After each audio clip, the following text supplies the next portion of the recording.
Well, hello everybody from the 11th inning stretch. I'm, as usual, joined by Alex Schneider. My name is Paul Epi. We are previewing the NLDS series, which we know happening. So we know the two teams, the Nationals and the Dodgers.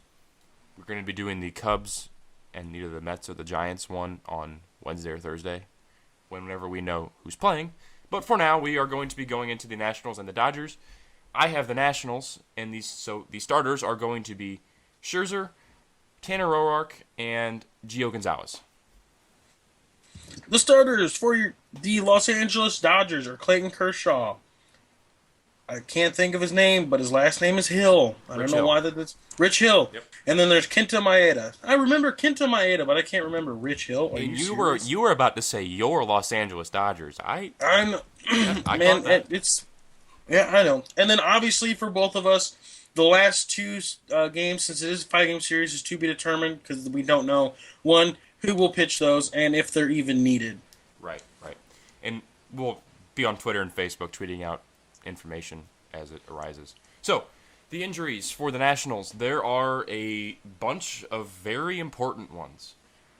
First off, Daniel Murphy, strained glute, a.k.a. strained butt. He was able to pinch hit this past week, and he should be back for the NLDS, but no one's quite sure what capacity he'll be in, whether he'll just play through the injury, pinch hit, play half a game, who knows. But expect to see him in some role in the NLDS. Yeah, also, and it may depend on how many games they've won, how many games are up in the series as well. And also what the score is of each game. That's yeah. It. So, also, the right fielder for the Nationals, Bryce Harper, he has been battling a thumb and a neck injury pretty much the entire season, and he has not been good for them. He's been fine, but he has not been the Bryce Harper we all know and love. So he's been battling injuries, but he's going to keep playing through it. We'll see how he does. There's two more, Alex. This is a long list. Wilson Ramos, their catcher, who's had just a stellar season. He tore his ACL last week, so he's done for the season. Also, Jason Worth is battling some back tightness. He is day-to-day. Should be healthy. Probably going to play through it since it is the playoffs, but just one more guy battling injuries. Yeah, and to your long list, the Dodgers also have a long list of injuries. I'm just going to name some notable ones here. Starting off, Scott Kazmir, out. He should not be back. Hyun-Jin Ryu, out. Trace Thompson, a guy that started in the outfield for them a lot this year, is also hurt.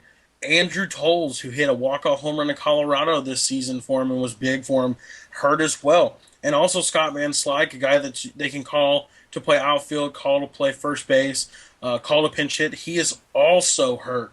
A lot of key players for these Dodgers hurt, but to their credit, their core players, unlike the Nationals, are still there ready to go. That's going to be the important thing about the series. What to watch? I'm going to bring this guy's name up, and he's just a complete pleasure to watch. And his name is Trey Turner. He has had just a really, really good rookie season. In only 307 at-bats, he has 13 home runs, 40 RBIs, a 370 OBP, and 33 stolen bases. So he does it all for him. He hits for power, he hits for average, he gets on base, he steals a whole hell of a lot of bases. And honestly, he's their best player right now. And I don't think it's that much of an argument. So watch out for him. He's going to be dangerous. He is one of the faces of this franchise going forward. All right, and players to watch for the Los Angeles Dodgers. They're not going to be really hard, but one of them is for kind of, I would say, the wrong reason. The first one is Corey Seager, just because the guy is going to win Rookie of the Year, has done everything he can imaginable for the Dodgers. Without him, they probably would not be here right now. Another guy I want to mention that I just thought of, a notable mention, is also Jock Peterson. Me and Paul talked about it the other day, has had a great season after his last season blow up at the end.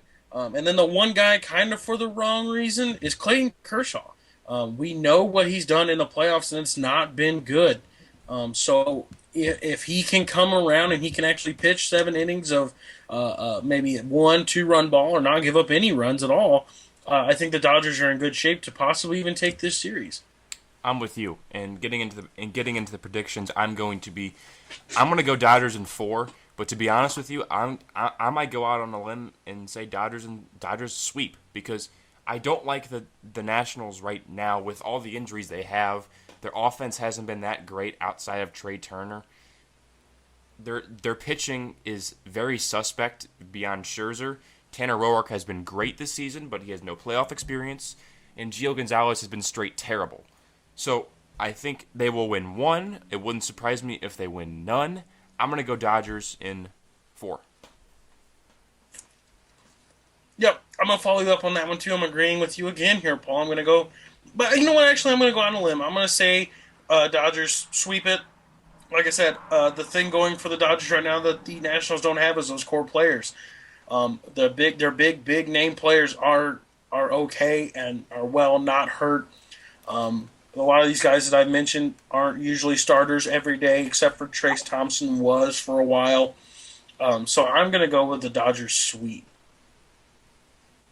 That's all. That's all that I can think of for this. I appreciate you guys for tuning in. And keep with us during the postseason. And just to let you guys know, we are going to have kind of a Cardinal podcast to kind of address some issues that we keep seeing on social media. Kind of want to put those things to bed. That will be coming out Thursday. So just keep a lookout for that. And thank you guys very much for tuning in. As for Paul Epi, my name is Alex Schneider, and this has been 11th Inning Stretch, previewing the NLDS. Thank you guys very much.